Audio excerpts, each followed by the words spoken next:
Dizem que a morte avisa quando vem, mas para minha mãe, ela chegou sem bater na porta. O que eu não sabia naquela manhã fria é que, junto com ela, ia entrar em nossa casa um monstro de carne e osso, usando a máscara de avô.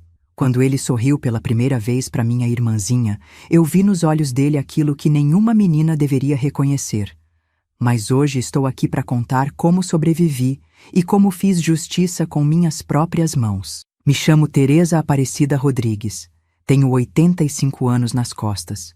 Mas essa história começa lá atrás, quando eu tinha apenas 16 anos, em 1954, num fim de mundo chamado Ribeirão das Flores, no interior de Minas Gerais.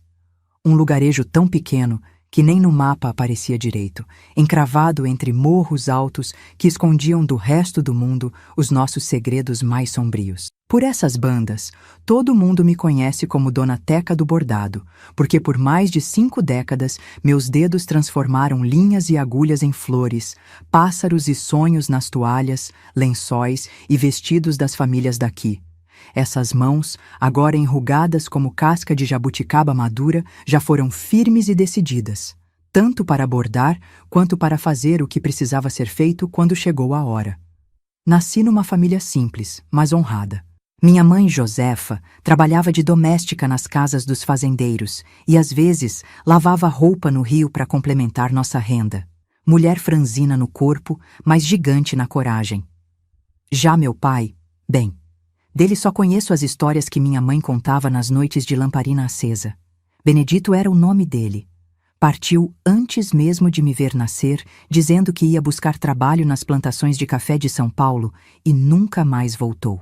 Uns falavam que tinha morrido numa desavença com capangas de um coronel, outros que tinha arrumado outra família.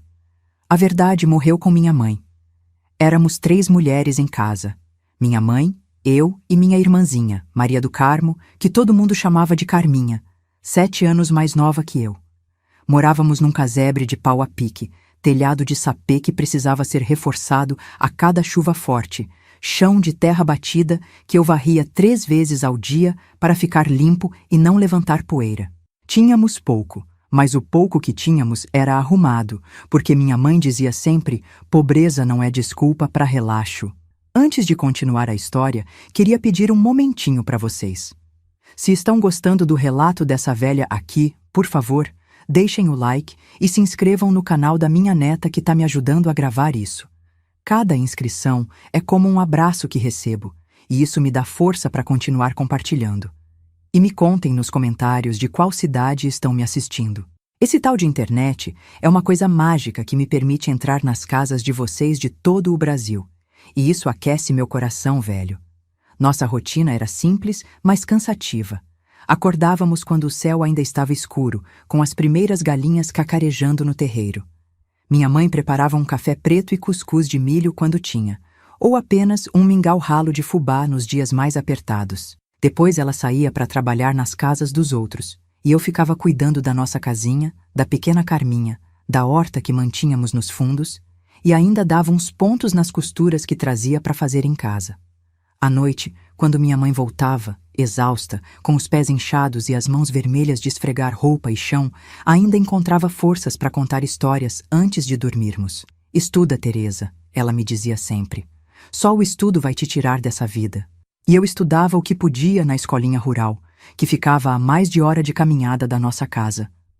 Aprendi a ler e escrever, a fazer contas e, principalmente, aprendi a sonhar com um futuro diferente. A professora, Dona Celeste, dizia que eu tinha talento com as mãos e com as letras, que podia ser professora um dia, quem sabe. Nossa vida era dura, mas tinha afeto.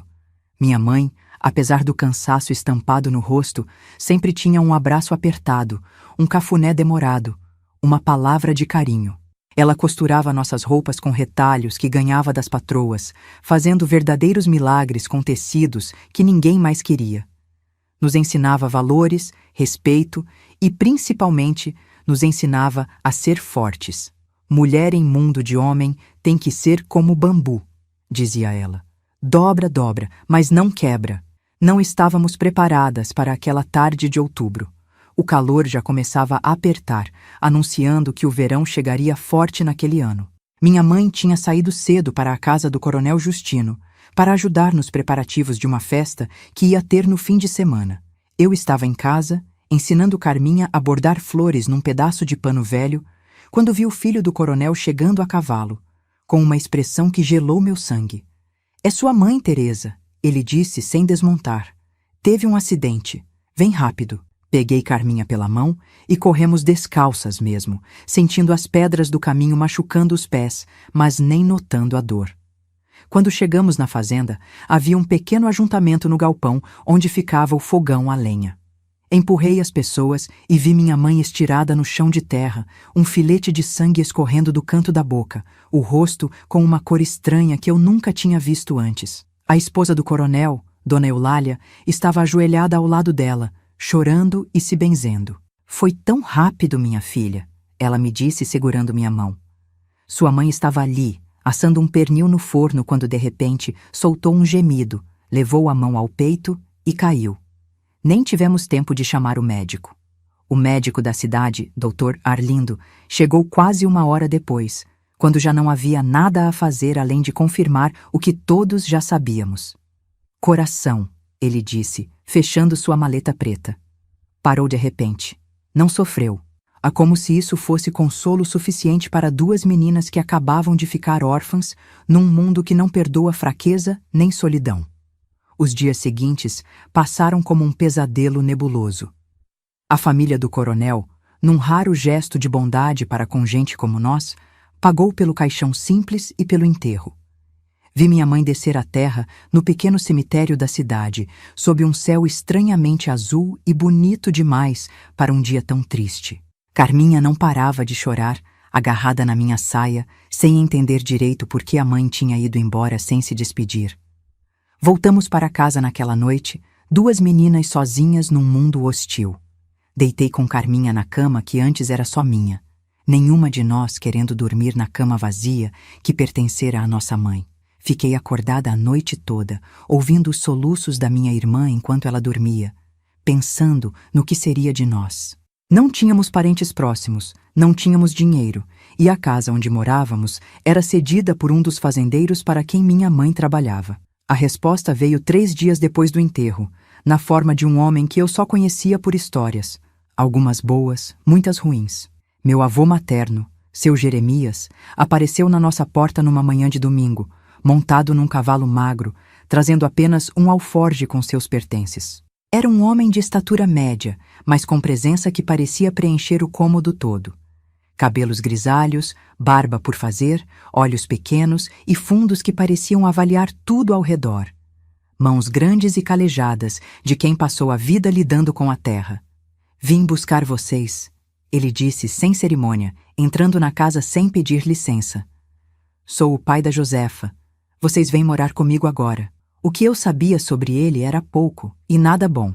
Minha mãe raramente falava do pai, e quando falava, tinha amargura na voz. Sabia que minha avó tinha morrido há mais de 10 anos, que ele vivia sozinho numa pequena propriedade a algumas léguas dali, criando uns poucos animais e cultivando uma roça de subsistência. Sabia também que ele e minha mãe tinham rompido relações quando ela engravidou de mim sem ser casada, e que ele a expulsou de casa, dizendo que não criava filha desavergonhada. Mas naquele momento, que escolha tínhamos? Era ele ou o desamparo total, talvez a separação entre mim e Carminha, talvez uma vida ainda pior servindo como criada em alguma casa de família onde não teríamos direito nem a nossos próprios nomes. "Arrumem o que for seu", ele ordenou, olhando com desprezo para a nossa pobreza. "Só o que couber num saco de estopa. O resto fica." Assim, com o coração apertado como o punho fechado e a garganta seca de medo disfarçado de coragem, arrumei nossas poucas roupas, a boneca de pano da Carminha, a Bíblia velha da minha mãe e o retrato amarelado dela que guardávamos como tesouro. Tudo coube num saco só, que meu avô amarrou na garupa do cavalo. "A menina menor vem comigo no cavalo. Você vai a pé, atrás?" ele disse, erguendo Carminha e colocando-a na frente da sela, sem gentileza, mas também sem brutalidade. Olhei uma última vez para o casebre que, apesar de todas as dificuldades, tinha sido nosso lar, o lugar onde minha mãe nos criou com tanto amor. Senti as lágrimas querendo vir, mas as engolia à força. Não ia chorar na frente daquele homem que, pelo pouco que podia avaliar, desprezava qualquer sinal do que considerava fraqueza. Assim começou nossa nova vida. Uma caminhada de mais de 3 horas até a propriedade do meu avô. Eu seguindo o cavalo magro pela estrada de terra, sentindo bolhas se formarem nos pés, a poeira grudando no suor do rosto, a incerteza grudando na alma. Carminha ia calada, os olhos vermelhos de tanto chorar, segurando firme no arreio do cavalo. Quando finalmente chegamos, vi uma casa de madeira simples, mas maior que a nossa. Um curral pequeno com algumas vacas magras, um chiqueiro com meia dúzia de porcos, um galinheiro e uma área de roça onde cresciam mandioca, milho e feijão. Era uma propriedade modesta, mas autossuficiente. Ninguém passaria fome ali, pensei, e isso já era alguma coisa. Vocês ficam no quarto dos fundos, disse meu avô, desmontando e ajudando Carminha a descer. Tem uma cama só, mas dá para 2. Amanhã cedo a gente conversa sobre as regras da casa. Aquela primeira noite foi estranha demais. O colchão de palha era duro, o travesseiro fino, e o quarto cheirava a mofo, como se ninguém dormisse ali há muito tempo. Abracei Carminha, que choramingava baixinho chamando pela mãe, e prometi a mim mesma que, acontecesse o que acontecesse, protegeria minha irmãzinha. Não sabia exatamente do que ou de quem precisava protegê-la, mas havia algo no olhar do meu avô que me deixava inquieta. Uma sombra que passava por aqueles olhos pequenos quando ele olhava para nós, especialmente para Carminha.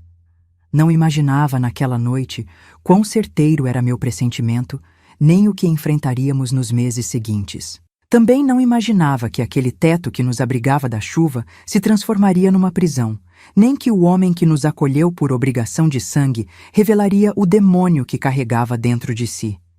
Muito menos imaginava que aquelas mãos, que hoje fazem bordados delicados, um dia se manchariam de sangue em nome da justiça que ninguém mais faria por nós. Os primeiros dias na casa do meu avô foram de adaptação difícil, como um sapato novo que machuca até criar o calejado.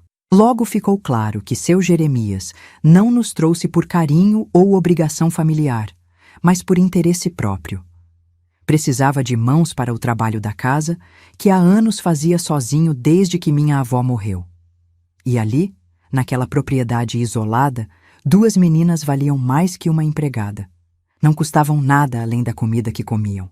Aqui ninguém come de graça, ele disse na primeira manhã, enquanto o sol nem tinha nascido direito e eu já estava de pé, tentando entender como funcionava o fogão a lenha enferrujado. Vamos deixar as regras bem claras. Você, Teresa, vai cuidar da casa, da comida e da roupa. A pequena ajuda no que puder. Eu cuido da roça e dos bichos. No domingo de manhã, vamos à missa no povoado para ninguém falar que crio 2 moças sem temor a Deus. Aceitei calada, porque no fundo já esperava por isso. Afinal, que escolha tinha uma menina de 16 anos com uma criança pequena para cuidar, sem dinheiro, sem estudo completo, sem outros parentes? O mundo não é lugar gentil para mulheres sozinhas, muito menos para meninas. Logo a rotina se estabeleceu. Acordar antes do sol, preparar café para o avô, cuidar das galinhas, fazer almoço, lavar roupa no córrego que passava nos fundos da propriedade, limpar a casa, cuidar da horta, ajudar Carminha com as lições que eu mesma ensinava, já que a escola mais próxima ficava longe demais para irmos a pé todos os dias. À noite, depois de servir a janta para o meu avô, eu ainda remendava roupas, debulhava milho, descascava mandioca, o trabalho nunca acabava. Carminha, mesmo com apenas 9 anos, fazia o que podia. Varria o terreiro, alimentava as galinhas, me ajudava a estender roupa. Era uma menina doce, com um sorriso que iluminava o dia mais cinzento. Mesmo com toda a dor de perder nossa mãe, ela ainda encontrava beleza nas coisas pequenas. Uma borboleta azul no jardim, um filhote de passarinho que caiu do ninho, as primeiras estrelas aparecendo no céu da noite. Teca, ela me perguntava às vezes quando estávamos sozinhas, você acha que a mamãe consegue nos ver lá do céu? Tenho certeza que sim, eu respondia, engolindo o nó na garganta. E tenho certeza que ela está orgulhosa de como você está crescendo forte e boa. Por quase 3 meses, as coisas seguiram assim, duras, mas suportáveis. Meu avô quase não falava conosco além do necessário. Passava os dias na roça ou cuidando dos animais, e as noites bebendo cachaça sentado na varanda, fumando aqueles cigarros de palha que ele mesmo enrolava. Às vezes o pegava olhando para nós com uma expressão estranha, principalmente para Carminha, mas achava que era apenas o jeito dele. Um homem velho, amargo, que não sabia lidar com crianças. Até que veio aquela noite que mudou tudo. Uma noite de chuva forte, com trovoadas que faziam a casa velha tremer. Eu e Carminha estávamos em nossa cama, abraçadas, tentando dormir apesar do barulho da tempestade. Meu avô tinha bebido mais que o costume naquela noite. Era dia de pagamento da pequena aposentadoria que ele recebia. E sempre voltava da cidade mais embriagado nesses dias. Acordei com um rangido da porta do quarto. No escuro, só dava para ver a silhueta dele parado na entrada, segurando o lampião que lançava sombras distorcidas nas paredes. "Vem cá, menina!" Ele chamou com a voz pastosa pela bebida. Pensei que falava comigo, mas logo vi que seus olhos, brilhando na luz amarelada do lampião, estavam fixos em Carminha, que ainda dormia. "O que foi, vô?" perguntei, já sentando na cama, o coração acelerando sem saber bem por quê. "Não é com você", ele respondeu, a voz carregando uma irritação contida. "É com a pequena. Quero mostrar uma coisa para ela." "Já está tarde", respondi, tentando manter a voz firme, apesar do medo que começava a crescer. "Carminha já está dormindo. Amanhã o senhor mostra." Ele deu um passo para dentro do quarto e o cheiro de cachaça e suor invadiu o espaço pequeno. "Não me diga o que fazer na minha própria casa, menina insolente", rosnou. "Eu sou o homem aqui. Vocês comem o que eu dou, dormem debaixo do meu teto. Agora acorda essa menina e manda ela vir comigo." Naquele momento, algo estalou dentro de mim. Não sei explicar, mas foi como se eu pudesse ver com clareza absoluta o que ia acontecer se deixasse Carminha ir com ele. Como se todas as histórias que já tinha ouvido sussurradas pelas mulheres da região sobre homens bêbados e meninas indefesas se materializassem diante dos meus olhos. "Ela não vai a lugar nenhum", falei, me levantando e ficando entre a cama e ele. "O senhor volte para o seu quarto e durma, vô. A bebida está falando por você." Vi algo passar pelo rosto dele, raiva, surpresa, e então um sorriso que me gelou até os ossos. "Você sempre foi abusada demais", ele disse, dando mais um passo em minha direção. "Igualzinha à sua mãe. Acha que manda em alguma coisa, mas vou te ensinar qual é seu lugar." Quando ele ergueu a mão para me bater, eu não recuei. Recebi o tapa com toda a força, sentindo o gosto metálico de sangue na boca, mas não saí do lugar. Se ele passasse por mim, teria que me derrubar primeiro. Carminha acordou com o barulho e começou a chorar, assustada. Isso pareceu piorar o humor dele. "Cala a boca, menina chorona. Vou dar um motivo real para chorar se não parar agora."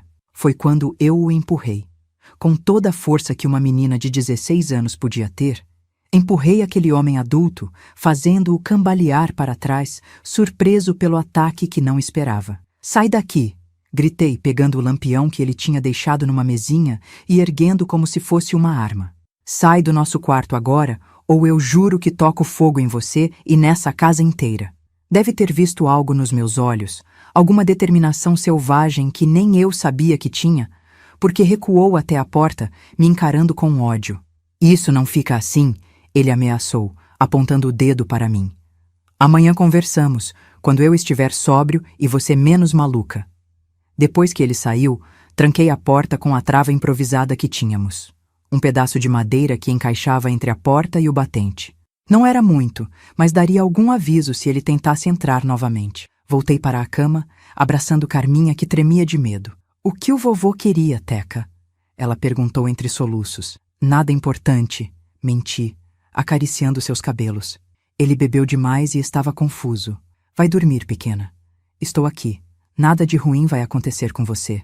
Mas enquanto ela voltava a dormir em meus braços, eu fiquei acordada a noite toda, os olhos fixos na porta, o coração martelando no peito. Algo tinha mudado naquela noite, algo fundamental.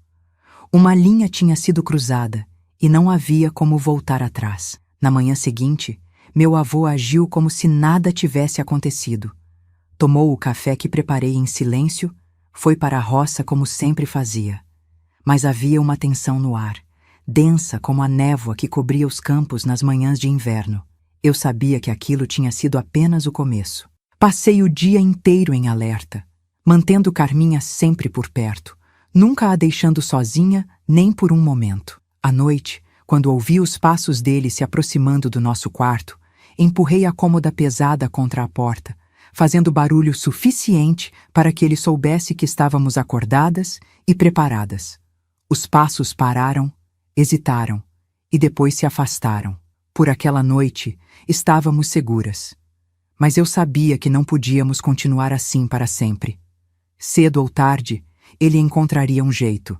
Cedo ou tarde, eu estaria distraída, cansada, ou simplesmente não seria forte o suficiente para impedi-lo. Foi 2 semanas depois que o pior aconteceu. Eu tinha ido buscar água no córrego, deixando Carminha em casa porque ela estava com um resfriado leve. Foi questão de minutos, o tempo de encher 2 baldes e voltar. Mas quando entrei na cozinha, não a vi onde a tinha deixado, desenhando na mesinha perto do fogão. "Carminha?" chamei, sentindo um frio na barriga que nada tinha a ver com o vento de junho. Ouvi um som abafado vindo do quarto do meu avô, um choro contido que reconheceria em qualquer lugar. Larguei os baldes no chão, não me importando com a água derramada, e corri. A porta do quarto estava fechada, mas não trancada. Quando a abri, a cena que vi ficou gravada na minha memória para sempre, como ferro em brasa marca o couro. Meu avô estava sentado na cama, e Carminha, meu Deus, minha pequena Carminha estava no colo dele, o vestido levantado, as perninhas magras expostas, o rosto contorcido em dor e confusão. "O que pensa que está fazendo?" Ele gritou quando me viu, empurrando Carminha para o lado com tanta força que ela caiu no chão.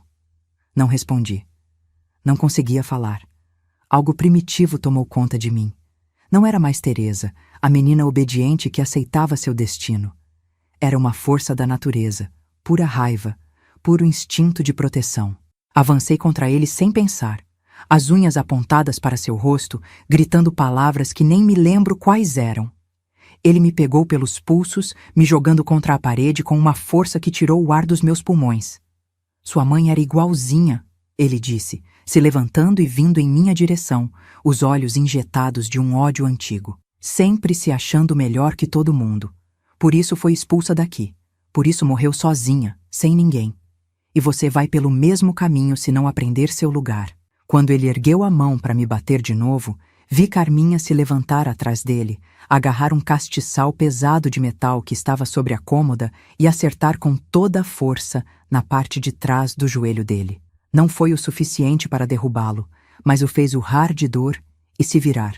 Aproveitei a distração para me levantar, pegar Carminha pela mão e correr para fora do quarto. Trancamos a porta do nosso quarto novamente, empurrando tudo o que tínhamos de pesado contra ela. "Estou com medo, Teca." Carminha chorava, encolhida num canto da cama. "Ele me machucou. Disse que ia me ensinar a ser uma boa menina, mas doeu tanto." "Ele não vai mais te machucar", prometi, abraçando-a tão forte que podia sentir seu coraçãozinho acelerado batendo contra o meu. "Nunca mais. Vamos sair daqui." "Para onde?" ela perguntou, os olhos grandes cheios de lágrimas. Boa pergunta. Para onde podíamos ir? 2 meninas sozinhas, sem dinheiro, sem ninguém? A cidade mais próxima ficava a mais de dia de caminhada. Não tínhamos outros parentes vivos que soubéssemos. As autoridades provavelmente nos mandariam de volta, ou pior, nos separariam. "Não sei ainda", respondi com sinceridade, "mas vamos encontrar um lugar, prometo." Naquela noite, enquanto Carminha finalmente dormia, exausta de tanto chorar, fiquei acordada planejando. Não podíamos simplesmente fugir.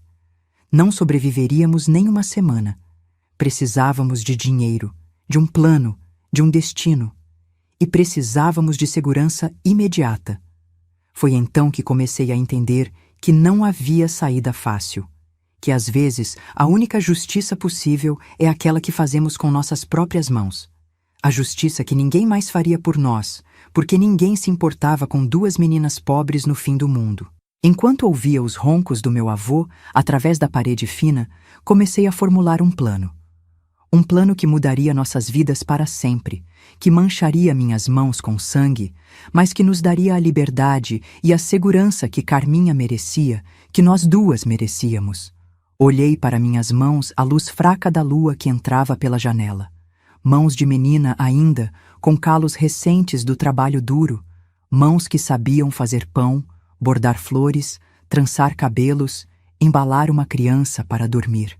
Mãos que em breve conheceriam o peso de tirar uma vida para salvar outra. Seja o que for que aconteça, mamãe, sussurrei para o escuro, como uma prece. Espero que entenda por quê, e que esteja ao nosso lado quando a hora chegar.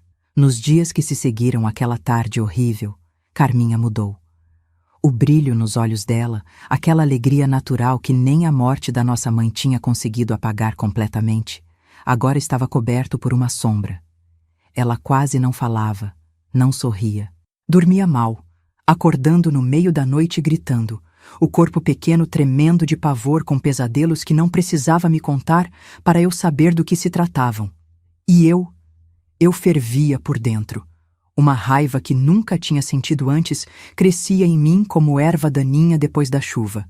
Mas não podia me dar ao luxo de perder o controle, de agir sem pensar.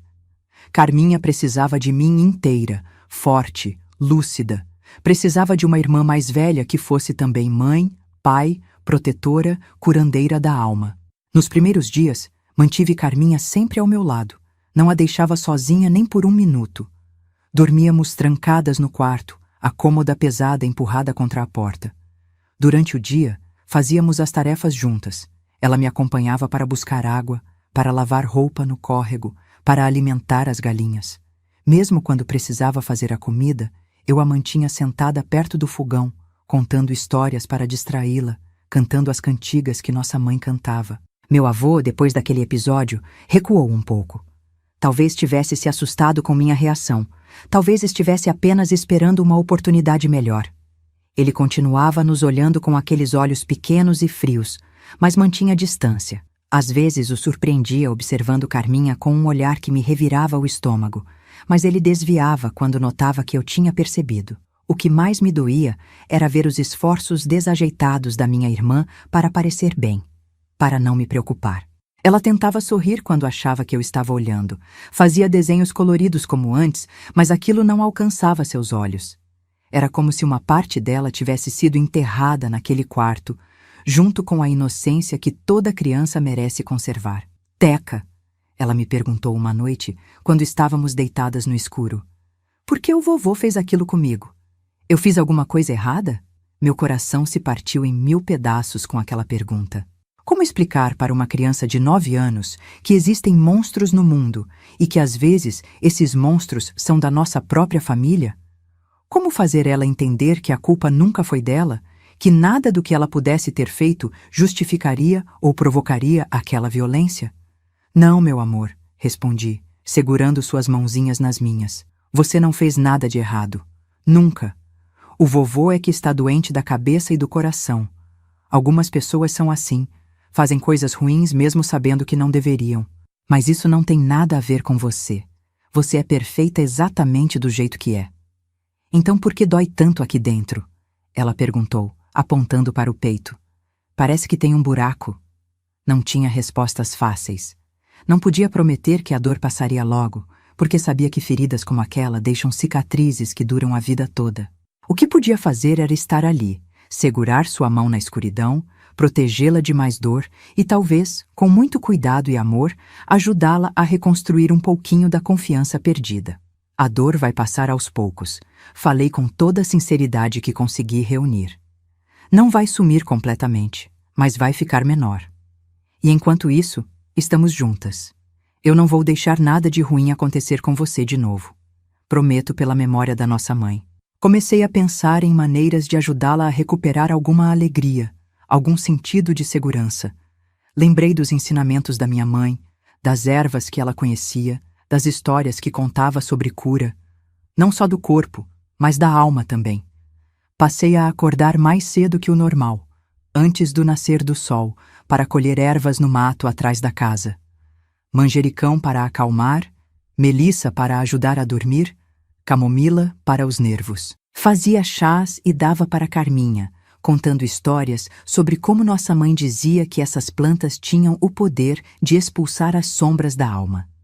À noite, quando ela tinha pesadelos, eu cantava baixinho em seu ouvido, cantigas de ninar que lembrava da nossa infância. Trançava seus cabelos todos os dias, dizia que cada trança carregava uma proteção especial. Era supersticioso, talvez até bobagem, mas se trouxesse algum conforto, já valia a pena. Um mês depois daquele dia terrível, comecei a notar pequenas mudanças.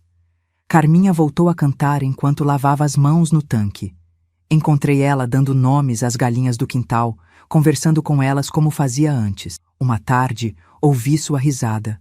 Frágil como asa de borboleta, mas ainda assim uma risada. Quando um pintinho recém-nascido subiu em seu sapato, eram sinais pequenos de cura. Frágeis como os primeiros brotos depois da geada, mas me enchiam de esperança. Minha irmãzinha estava encontrando o caminho de volta para si mesma, passo a passo, dia a dia. E eu estaria ali para apoiá-la em cada centímetro dessa jornada. Enquanto isso, continuava planejando. Não tínhamos dinheiro para fugir, mas descobri que meu avô guardava uma caixinha de metal no fundo de seu guarda-roupa, onde colocava o pagamento da pequena aposentadoria que recebia. Comecei a observar sua rotina com mais atenção, notando quando ele ia à cidade, quando voltava, quando bebia tanto que apagava na varanda. Também passei a prestar mais atenção nas conversas quando íamos à missa aos domingos. Ouvia as mulheres falando sobre trabalho nas cidades maiores, sobre famílias procurando empregadas domésticas, sobre a nova fábrica de tecidos que tinha aberto em Montes Claros, a quase 100 quilômetros dali. Foi numa dessas manhãs de domingo que conheci Dona Matilde, uma senhora de uns 60 anos, viúva de um comerciante, que tinha se mudado recentemente para o povoado. Ela parecia diferente das outras mulheres dali. Usava roupas da cidade, falava de livros e música e tinha um jeito gentil de se dirigir às crianças, inclusive a Carminha. Sua irmãzinha tem olhos inteligentes, ela me disse depois da missa, enquanto estávamos sentadas no banco da praça. Meu avô tinha ido molhar a palavra no bar com outros homens, como fazia todo domingo, o que nos dava 1 ou 2 de liberdade. Mas tem uma tristeza neles que não é natural numa criança dessa idade. Não respondi de imediato, desconfiada. Não estava acostumada com estranhos notando coisas sobre nós ou se importando. A vida não tem sido fácil, acabei dizendo, mantendo os detalhes para mim mesma. Perdemos nossa mãe há alguns meses. Dona Matilde assentiu, seus olhos fixos nos meus de um jeito que parecia enxergar mais do que eu queria mostrar. E agora moram com o avô, ela completou. Não era uma pergunta. Sei como é. Também perdi minha mãe cedo. Também fui criada por parentes que não tinham o melhor dos corações. Algo na maneira como ela disse aquilo me fez sentir que estava diante de alguém que entenderia, que talvez tivesse passado por coisas parecidas. Mesmo assim, mantive minha reserva. Confiança era um luxo que não podia me dar. Se precisarem de qualquer coisa, ela continuou, escrevendo algo num pedaço de papel que tirou da bolsa. Moro na Casa Azul, no fim da rua principal. A porta está sempre aberta para vocês duas. Guardei aquele papel como um talismã. Não sabia se algum dia teria coragem de bater naquela porta, de confiar naquela estranha com nossa história. Mas era reconfortante saber que existia ao menos uma pessoa no mundo que parecia se importar. As semanas foram passando, e eu continuava dividida entre cuidar de Carminha, manter meu avô à distância e planejar nossa fuga. Cada noite, depois que minha irmã dormia, eu ficava acordada pensando nas possibilidades, nos riscos, nas consequências. Estudei o comportamento do meu avô como quem estuda um predador perigoso. Seus hábitos, seus momentos de vulnerabilidade, seus pontos fracos. Notei que ele sempre bebia mais na primeira sexta-feira do mês, quando recebia o pagamento. Notei que seu sono era mais pesado nas noites quentes. Notei que, por trás de toda aquela brutalidade, havia um homem velho e, em muitos sentidos, fraco. Uma noite, quando tive certeza que Carminha estava dormindo profundamente, graças ao chá de camomila com uma pitada de erva cidreira que preparei, decidi explorar a casa. Meu avô tinha bebido demais no jantar e agora roncava em seu quarto. Mesmo assim, caminhei nas pontas dos pés, evitando as tábuas do chão, que sabia que rangiam. Entrei na cozinha, procurando por algo que pudesse nos ajudar. Foi quando vi a garrafa. Uma garrafa de vidro escuro que meu avô guardava no alto da prateleira, com um rótulo caseiro onde se lia "Mata-rato" em letras tortas. Veneno para os ratos que às vezes invadiam o paiol de milho. Fiquei olhando aquela garrafa por um longo tempo, pensando no quão fácil seria. Algumas gotas na cachaça que ele bebia todas as noites. Um fim rápido para o pesadelo que vivíamos. Liberdade. Justiça. Estendi a mão, meus dedos quase tocando o vidro, quando ouvi um barulho atrás de mim. Virei rápido, o coração na garganta, para ver Carminha parada na porta da cozinha, os olhos arregalados, abraçando a boneca de pano que tinha feito para ela. "Teca, o que você tá fazendo?" A pergunta inocente dela me trouxe de volta à realidade. O que eu estava pensando? Eu, que sempre fui a certinha, a responsável, a que obedecia às regras. Eu, que nunca tinha machucado nem uma formiga por maldade. Estava ali, contemplando tirar uma vida. Mesmo que fosse a vida de um monstro, mesmo que fosse por proteção, seria capaz de viver com isso? Mais importante, queria que Carminha vivesse com isso, com o peso de saber que a irmã que idolatrava era capaz de algo tão definitivo? "Nada, pequena", respondi, descendo a mão. "Só procurando um remédio para sua tosse. Vamos voltar para a cama, está tarde." Enquanto a guiava de volta para nosso quarto, percebi que precisava de um plano diferente. Um que não manchasse minhas mãos com sangue, que não transformasse uma tragédia em outra ainda maior. Um plano que nos libertasse sem nos destruir no processo. Foi então que comecei a pensar na Dona Matilde e na oferta que ela tinha feito. Talvez fosse hora de confiar em alguém. Talvez fosse hora de pedir ajuda. Não para matar meu avô, mas para escapar dele. Para salvar Carminha. Para nos salvar. Naquela noite, deitada ao lado da minha irmã, senti uma mudança dentro de mim. A raiva ainda estava lá, pesada como uma pedra no peito, mas ao lado dela havia algo novo crescendo: determinação. Não a determinação desesperada de quem está encurralada, mas a determinação calma de quem encontrou um caminho. "Vamos ficar bem, pequena", sussurrei, mesmo sabendo que ela já dormia. "De um jeito ou de outro, vamos sair daqui. E um dia, essa dor que você carrega vai ser apenas uma cicatriz antiga, que só dói quando chove." E enquanto o vento assobiava nas frestas da janela mal vedada, fiz uma promessa silenciosa à memória da minha mãe. Não deixaria que o monstro que morava sob o mesmo teto que nós destruísse o que restava da inocência de Carminha. Não deixaria que ele roubasse nosso futuro, como já tinha tentado roubar nosso presente. Protegeria minha irmãzinha com todas as forças, mesmo que isso significasse fazer coisas que nunca imaginei ser capaz. Porque às vezes a proteção vem de lugares inesperados, e às vezes a cura exige remédios amargos. E assim, naquela casa velha cercada de sombras, duas meninas abraçadas contra o mundo começaram a planejar não apenas sua fuga, mas sua libertação. Não sabíamos ainda como terminaria aquela história, mas estávamos determinadas a ser não apenas sobreviventes, mas protagonistas do nosso próprio destino. Na manhã seguinte, tomei minha decisão. Depois de passar a noite toda revirando possibilidades na cabeça, como quem revira feijão à procura de carunchos, vi que precisava agir antes que fosse tarde demais. Naquela primeira segunda-feira de julho, enquanto servia o café para meu avô, observei suas mãos trêmulas pela ressaca, seus olhos injetados, e soube que era apenas questão de tempo até ele tentar novamente. "Vou levar a Carminha comigo hoje para lavar roupa no rio", falei casualmente, evitando olhar diretamente para ele. "O dia tá bom, água fresquinha vai fazer bem para a tosse dela." Ele resmungou alguma coisa, sem erguer os olhos do prato de angu com ovo frito. Esse era seu estado normal nas manhãs depois da bebedeira. Mau humor silencioso, dor de cabeça, desinteresse por qualquer coisa além de si mesmo. Era o melhor momento para sair de casa sem muitas perguntas. Arrumei uma trouxa com algumas roupas nossas, um pedaço de broa de fubá que tinha guardado do dia anterior e a boneca de pano da Carminha. Escondi tudo dentro do cesto de roupa suja, cobrindo com os lençóis que supostamente íamos lavar.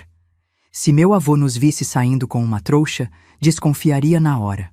Vamos, pequena, chamei Carminha, que estava no quintal dando milho para as galinhas. Hoje você vai me ajudar a esfregar as roupas. O caminho até o córrego era longo, quase meia hora de caminhada por uma trilha que serpenteava entre pastos e pequenos trechos de mata.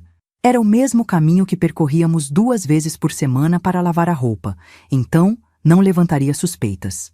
Em vez de seguir para o local de sempre, porém, segui pela bifurcação que levava ao povoado. Para onde a gente está indo, Teca? Carminha perguntou, confusa pela mudança de rota.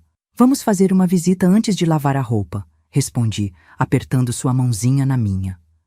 Lembra da dona Matilde, a senhora da igreja que falou com a gente domingo passado?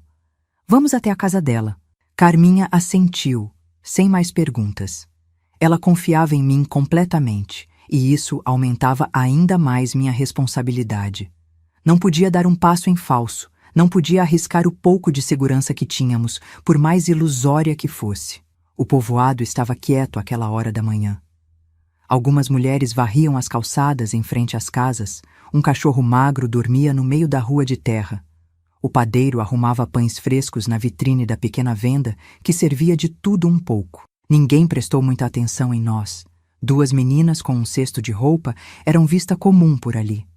A casa de Dona Matilde ficava no fim da rua principal, como ela tinha dito. Era uma construção simples, mas bem cuidada, pintada de azul claro, com vasos de flores no pequeno alpendre. Fiquei parada diante do portão de madeira por alguns minutos, a coragem vacilando. E se ela não acreditasse em mim? E se contasse para meu avô que tínhamos ido lá? E se tudo piorasse ainda mais? Vamos entrar ou não, Teca? Carminha perguntou, impaciente com minha hesitação. Antes que pudesse responder, a porta da casa se abriu e Dona Matilde apareceu, vestida com um avental sobre o vestido simples, os cabelos grisalhos presos num coque frouxo. Pensei ter ouvido vozes, ela disse, sorrindo para nós. Que boa surpresa! Entrem. Entrem. Acabei de fazer um bolo de fubá que está esfriando. Havia algo no sorriso dela, na maneira como seus olhos enrugados nos olhavam sem julgamento, que me deu coragem. Abri o portão e entramos, Carminha saltitando à minha frente, atraída pela menção de bolo. A casa por dentro era acolhedora como a dona. Móveis simples, mas bem conservados, cortinas de renda nas janelas, um gato preto dormindo numa almofada, o cheiro doce de bolo recém-saído do forno misturado com café fresco. Sentem-se, ela convidou, indicando a mesa da cozinha coberta com uma toalha bordada. Vou servir um café com leite para você, Teresa, e um copo de leite com mel para a pequena. Esse tempinho frio pede algo quente na barriga. Enquanto ela se movia pela cozinha, preparando tudo, me surpreendi com o fato de ela lembrar nossos nomes. Mais surpreendente ainda foi a naturalidade com que nos tratava, como se nossa visita não fosse inesperada, como se já nos conhecesse há muito tempo. Depois que estávamos sentadas, com Carminha já na segunda fatia de bolo, Dona Matilde me olhou diretamente nos olhos. Agora me conte, minha filha, o que traz vocês duas aqui tão cedo com esse cesto de roupa que claramente não contém apenas roupa para lavar? Engoli em seco, surpresa com sua percepção. Por um momento pensei em inventar uma desculpa, dizer que estávamos apenas de passagem. Mas algo no olhar dela, um olhar que parecia dizer eu sei, eu entendo, quebrou minhas últimas resistências. E então contei tudo. Falei da morte da nossa mãe, de como fomos parar na casa do avô, dos primeiros meses difíceis, mas suportáveis. E finalmente, com a voz mais baixa, para que Carminha, agora brincando com o gato no canto da cozinha, não ouvisse, contei sobre aquela noite terrível e o que tinha acontecido com minha irmã. Dona Matilde ouviu tudo em silêncio, apenas assentindo ocasionalmente. Não demonstrou choque nem descrença, apenas uma compreensão profunda e uma raiva controlada que vi surgir nos cantos de sua boca. Não são as primeiras, ela disse finalmente, depois que terminei meu relato. E, infelizmente, não serão as últimas. Homens como seu avô existem em todo lugar, escondidos atrás de máscaras de respeitabilidade, protegidos pelo silêncio das comunidades, pelo medo das vítimas. Havia algo na maneira como ela falava que me fez perceber que não era apenas empatia, era experiência própria. "O que vamos fazer agora?" perguntei, a voz trêmula de medo e esperança misturados. "Não podemos voltar. Se ele descobrir que contei..." "E não vão voltar", ela afirmou com uma certeza que me reconfortou. "Pelo menos não para ficar sob o mesmo teto que ele. Mas também não podem simplesmente desaparecer. Seu avô tem direitos legais sobre vocês, por mais injusto que isso seja. Se fugirem, ele pode denunciar o desaparecimento, e as autoridades vão procurá-las." Meu coração afundou. Não tinha pensado nisso. Na minha cabeça bastava fugir para longe, começar uma nova vida em outra cidade. Mas é claro que não seria tão simples. "Então, não há saída?" perguntei, sentindo as lágrimas que tinha segurado por tanto tempo finalmente começarem a cair. "Eu não disse isso", Dona Matilde respondeu, cobrindo minha mão com a dela. "Disse apenas que precisamos ser mais espertas que ele. E para isso, minha querida, precisamos fazer justiça." A palavra justiça ficou pairando entre nós, carregada de significados. Não era a justiça oficial, dos delegados e juízes que raramente acreditavam em meninas pobres contra homens adultos. Era outra espécie de justiça, mais antiga, mais definitiva. "Como?" sussurrei, parte de mim com medo da resposta, parte de mim já sabendo o que ela diria. "Da mesma forma que pessoas como seu avô sempre caem, pelos próprios vícios", ela respondeu, os olhos fixos nos meus. "Ele bebe muito, não é? E pelo que você disse, fica completamente inconsciente algumas noites." Assenti, começando a entender para onde aquela conversa estava indo. "Acidentes acontecem o tempo todo com homens bêbados", Dona Matilde continuou, a voz calma como se estivesse falando do tempo. "Caem em poços, tropeçam em pedras, desmaiam com o cigarro aceso e incendeiam a casa. Ninguém questiona muito esses acidentes, especialmente quando a vítima tem a fama que seu avô tem." Um arrepio percorreu minha espinha. Ela estava propondo exatamente o que eu mesma tinha considerado naquela noite na cozinha, quando meus dedos quase tocaram a garrafa de veneno. Mas ouvir o plano formulado assim, com tanta frieza, tornava tudo mais real, mais assustador. Eu não sei se consigo fazer isso", confessei, a voz quase inaudível. "Não disse que você teria que fazer, minha filha", ela respondeu, um sorriso enigmático nos lábios. "Apenas que precisaria acontecer. E algumas coisas são melhor deixadas nas mãos de quem já tem experiência." Olhei para ela com novos olhos, percebendo as camadas de mistério naquela mulher que parecia tão comum à primeira vista. Quem era Dona Matilde realmente? O que sabia ela sobre acidentes convenientes e justiça feita pelas próprias mãos? "Por quê?" perguntei finalmente. "Por que nos ajudaria desse jeito? Mal nos conhece." Ela ficou em silêncio por um momento, os olhos perdidos em algum ponto distante, como se estivesse vendo o passado.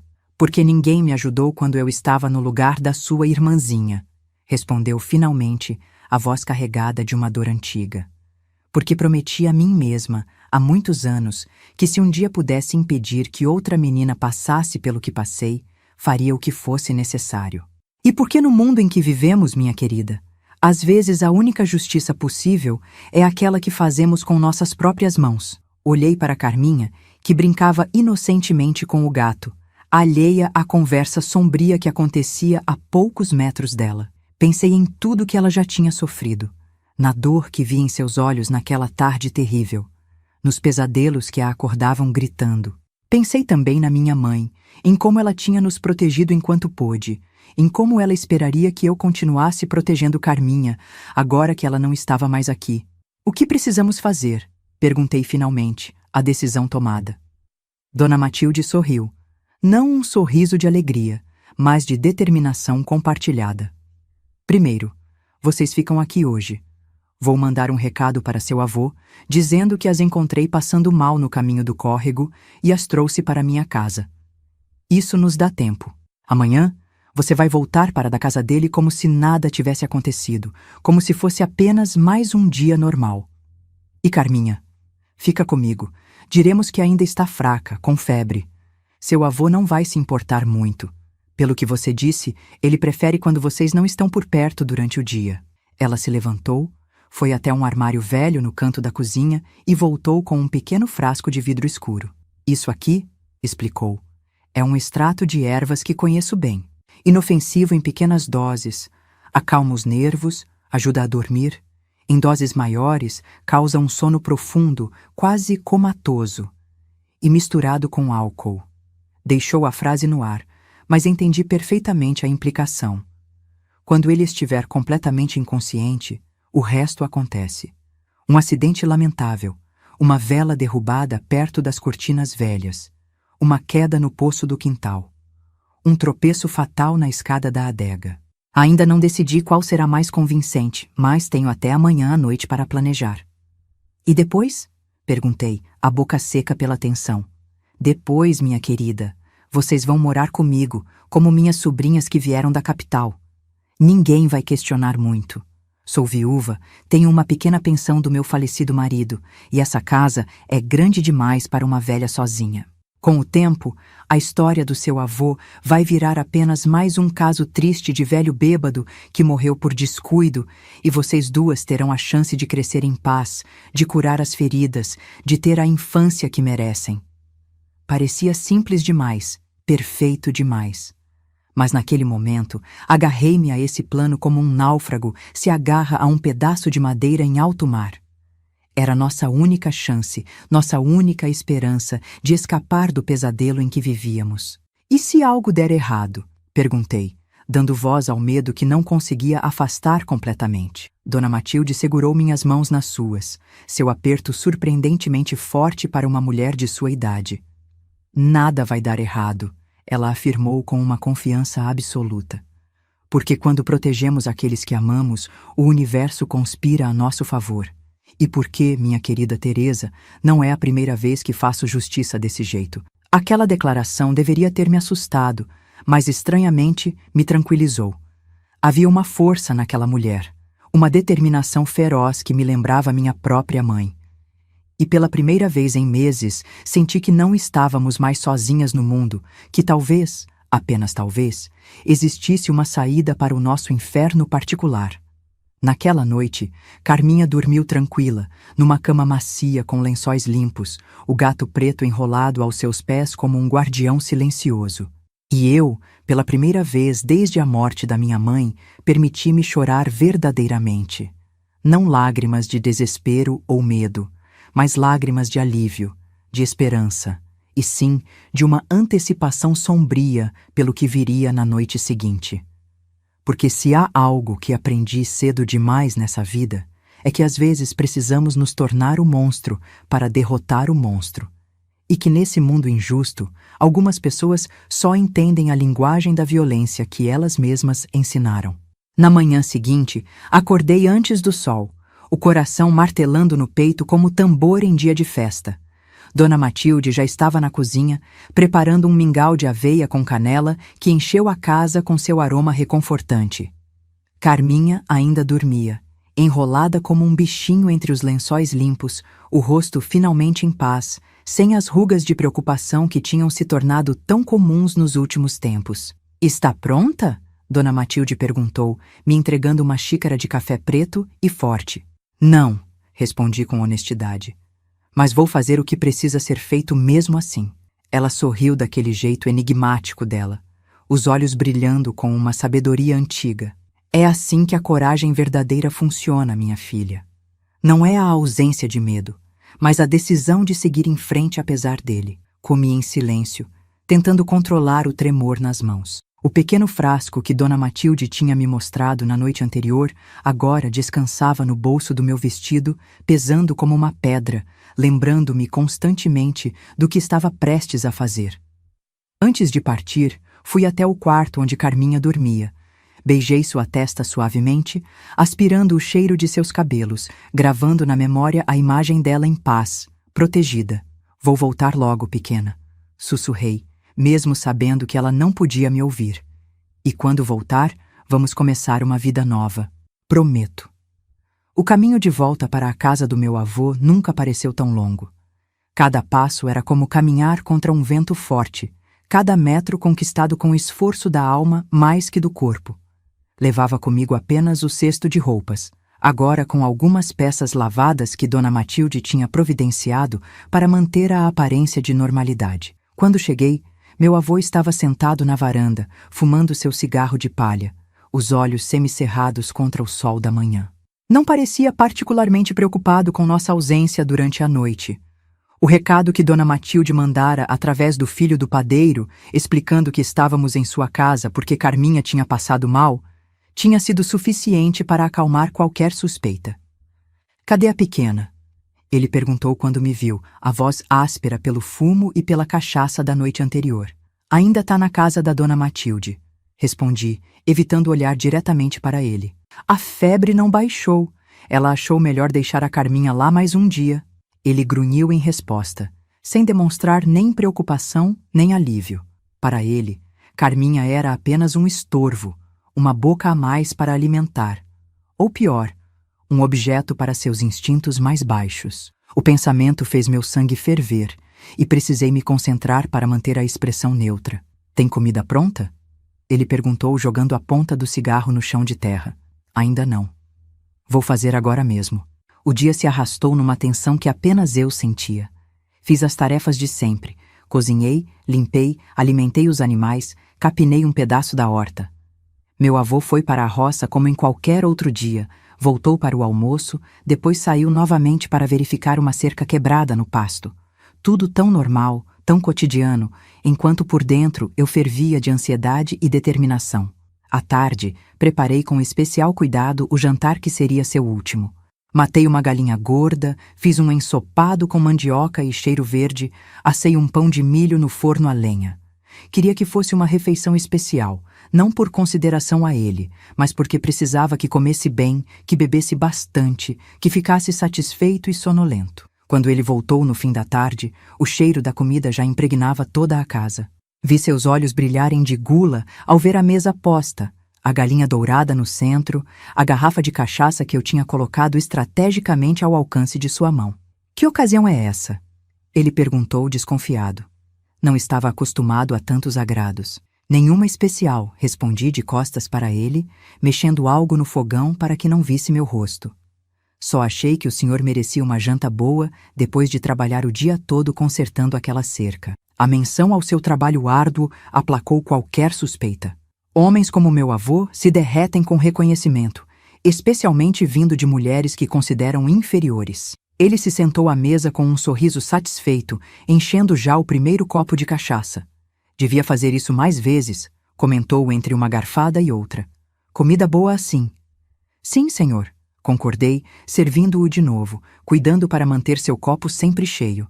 "Vou fazer mais vezes." Enquanto ele comia e bebia, mantive-me ocupada na cozinha, esperando o momento certo. Precisava que estivesse já embriagado o suficiente para não notar o gosto ligeiramente amargo que o conteúdo do frasco adicionaria à bebida, mas não tão bêbado a ponto de cair no sono antes de tomar a dose. O momento veio quando ele estava no terceiro prato de comida, já na metade da garrafa de cachaça. Seus olhos estavam vidrados, a fala começando a embaralhar, mas ainda estava consciente e alerta o suficiente para continuar comendo com gosto. "Vou buscar mais cachaça", anunciei, pegando a garrafa quase vazia. "Essa já tá acabando." Fui até a cozinha, o coração tão acelerado que podia ouvi-lo nos ouvidos. Com mãos trêmulas, tirei o frasco do bolso, abri-o e derramei todo o conteúdo na garrafa nova de cachaça que tinha separado. Balancei para misturar bem, respirei fundo algumas vezes para me acalmar e voltei para a sala. "Aqui, uma garrafa nova", falei, colocando-a ao lado dele. Ele nem mesmo agradeceu, apenas pegou a garrafa e encheu novamente o copo. Vi-o beber, um gole longo e profundo, e me forcei a não desviar o olhar, a não demonstrar nenhum sinal do turbilhão que me corroía por dentro. "A comida tá boa demais hoje", ele comentou, já com a voz arrastada. "Devia ter matado sua mãe antes, se soubesse que você ia cozinhar assim." A frase, dita sem pensar, na crueza da embriaguez, foi como uma facada. Era isso então o que ele pensava? Que a morte da minha mãe tinha sido um benefício porque agora tinha uma cozinheira melhor? O ódio que senti naquele momento quase me fez perder o controle, quase me fez gritar todas as verdades que guardava na garganta.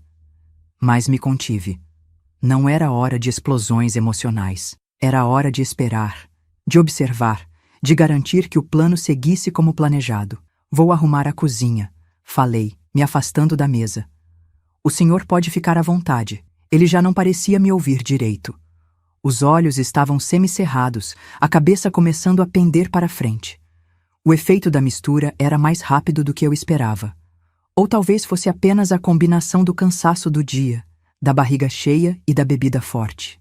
Da cozinha, observei enquanto ele lutava para se manter acordado, enchendo mais um copo por puro hábito. Seus movimentos estavam descoordenados, a mão derramando parte da bebida na mesa. Finalmente, após mais alguns minutos, vi sua cabeça cair para frente, o copo escorregar de seus dedos frouxos e rolar pela mesa. Aproximei-me com cautela. Vô? Chamei baixinho. Nenhuma resposta. Vô? Repeti mais alto, sacudindo seu ombro. Nada. Estava completamente inconsciente, o ronco pesado saindo de sua boca entreaberta, um fio de baba escorrendo pelo canto dos lábios. Corri até a janela e acendi a lamparina, colocando-a no peitoril como tínhamos combinado. O sinal para Dona Matilde de que era hora. Então sentei na cadeira em frente a dele e esperei, observando o rosto do homem que tinha transformado nossa vida num pesadelo. Não sei quanto tempo se passou até ouvir as batidas suaves na porta dos fundos. Quando abri, Dona Matilde estava lá, vestida de preto, tão silenciosa quanto uma sombra. Está feito? Ela perguntou entrando na cozinha. Sim, respondi, apontando para a sala de jantar. Está completamente apagado. Nenhum terremoto o acordaria agora. Ela assentiu, os olhos brilhando com uma determinação que eu nunca tinha visto em ninguém. Bom, agora vá até a casa e pegue suas coisas e as de Carminha. Apenas o essencial. Deixe o resto. E o que vai...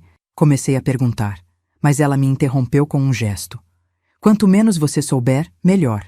Vá, e quando voltar para a minha casa, console sua irmã. Ela acordou depois que você saiu e está preocupada. Obedeci sem questionar.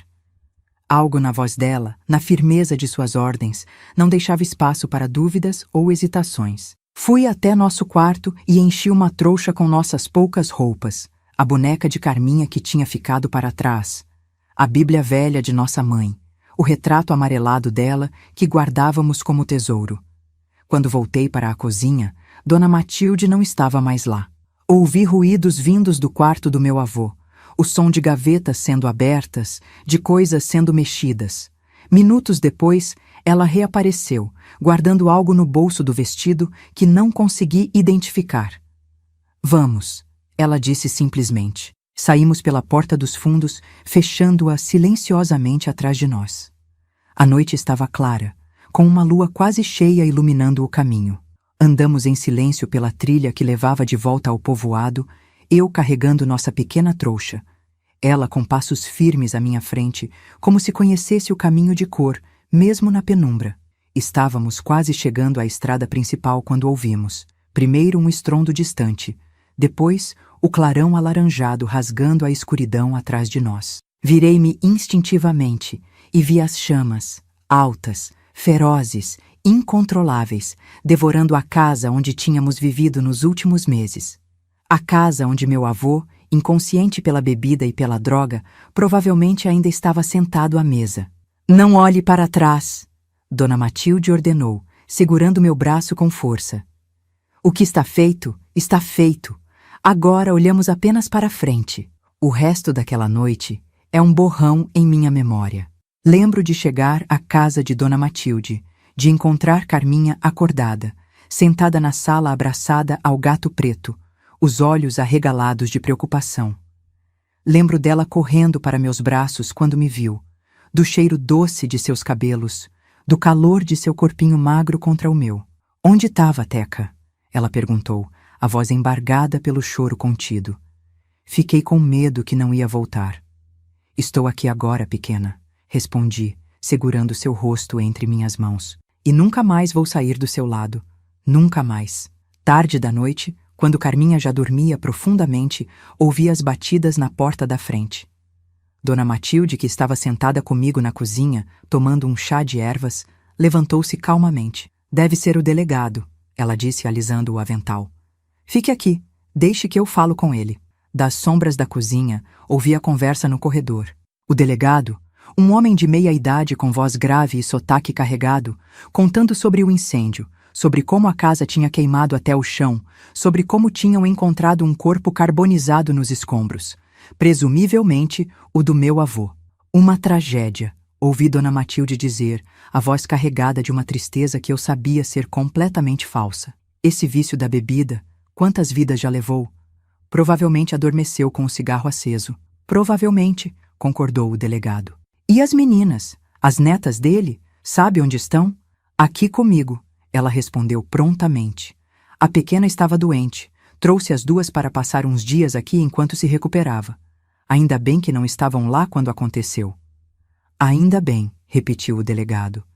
E agora, o que será delas? Vão ficar comigo, claro, Dona Matilde afirmou com uma certeza tranquila. Sou viúva, tenho espaço e sempre quis ter filhas. São duas boas meninas que já sofreram demais. Merecem um lar, uma família de verdade. Houve um silêncio e imaginei o delegado ponderando a situação. Finalmente ouvi-o dizer: se precisar de alguma coisa para formalizar a situação, é só me procurar. Obrigada, delegado. Agora, se me der licença, a hora é tarde e tenho duas crianças para consolar amanhã, quando souberem da notícia. Quando a porta se fechou e Dona Matilde voltou para a cozinha, nossos olhares se encontraram na penumbra. Não havia necessidade de palavras. Ela sabia que eu tinha ouvido tudo, e eu sabia que ela tinha feito exatamente o que prometera. Nos libertado, nos dado uma nova chance, uma nova vida. Vá descansar, ela disse suavemente. Amanhã será um dia cheio. Temos uma vida inteira pela frente para construir. E assim começou o nosso renascimento. Nos dias que se seguiram, representamos o papel de órfãs recentes, recebendo as condolências dos moradores do povoado com a cabeça baixa e os olhos marejados. Ninguém questionou a versão oficial dos fatos. Um velho bêbado que adormeceu com o cigarro aceso. Uma tragédia infeliz, mas previsível. Ninguém lamentou muito também. Meu avô não era uma pessoa amada na comunidade, com sua personalidade áspera e seus hábitos solitários. Com o tempo, nos adaptamos à nova vida com Dona Matilde. Carminha voltou a sorrir, a cantar, a brincar como criança que era. Os pesadelos não desapareceram completamente. Algumas feridas são profundas demais para cicatrizar sem deixar marcas, mas ficaram menos frequentes, menos intensos. Aprendi a arte da cura com Dona Matilde. Não apenas com ervas e plantas medicinais, mas também a cura da alma, do espírito. Aprendi que algumas vezes a justiça precisa ser feita com as próprias mãos, especialmente quando o mundo fecha os olhos para o sofrimento dos mais fracos. Anos se passaram. Cresci, me tornei mulher, aprendi o ofício do bordado com Dona Matilde e eventualmente abri meu próprio negócio na cidade maior. Carminha se formou professora, realizando o sonho que nossa mãe tinha para mim. Casou, teve filhos, viveu a vida plena que merecia. Dona Matilde nos deixou quando eu tinha 31 anos, partindo silenciosamente enquanto dormia, da mesma forma tranquila e determinada com que tinha vivido. Deixou a casa azul para nós, junto com seus conhecimentos, seus livros, suas receitas de curas e venenos, e a sabedoria que apenas mulheres que conheceram o pior da vida e sobreviveram podem possuir. Hoje, aos 85 anos, olhando para trás, não sinto remorso pelo que fizemos naquela noite distante de julho. Sinto apenas a certeza de ter feito o que precisava ser feito para proteger minha irmãzinha, para honrar a memória da minha mãe, para garantir que mais uma geração de meninas não crescesse sob as sombras do medo e da violência. Algumas pessoas me chamariam de assassina se conhecessem essa história. Outras talvez entendessem. Não me importo com julgamentos. Vivi tempo suficiente para saber que a justiça e a lei nem sempre caminham juntas e que, às vezes, as mãos que salvam são as mesmas que precisam destruir. Se você chegou até aqui nessa história, meu querido, quero te agradecer do fundo do coração. Não é fácil ouvir relatos como esse, Mas é importante que essas histórias sejam contadas, que esses segredos venham à luz, para que outras meninas, em situações semelhantes, saibam que não estão sozinhas, que há saída, que há cura, que há futuro além da dor. Se essa história tocou seu coração de alguma forma, peço que deixe seu like e se inscreva no canal. Cada inscrição nos ajuda a alcançar mais pessoas, a tocar mais vidas, a dar voz a quem por tanto tempo foi silenciado. E não esqueça de entrar no nosso grupo do WhatsApp, o link está na descrição do vídeo. Lá, compartilhamos diariamente histórias reais de outras senhoras que, como eu, carregam cicatrizes antigas, mas encontraram formas de transformar dor em força, trauma em sabedoria. A vida pode nos quebrar de mil maneiras, meus queridos, mas a escolha de permanecer quebrada ou de juntar os cacos e construir algo novo, algo belo, algo significativo, essa escolha é sempre nossa. E enquanto houver uma de nós para contar a história, para passar adiante a sabedoria adquirida no fogo da adversidade, nenhum sofrimento terá sido completamente em vão. Que Deus abençoe cada um de vocês que me assiste e que nunca falte coragem para fazer o que precisa ser feito quando a hora chegar.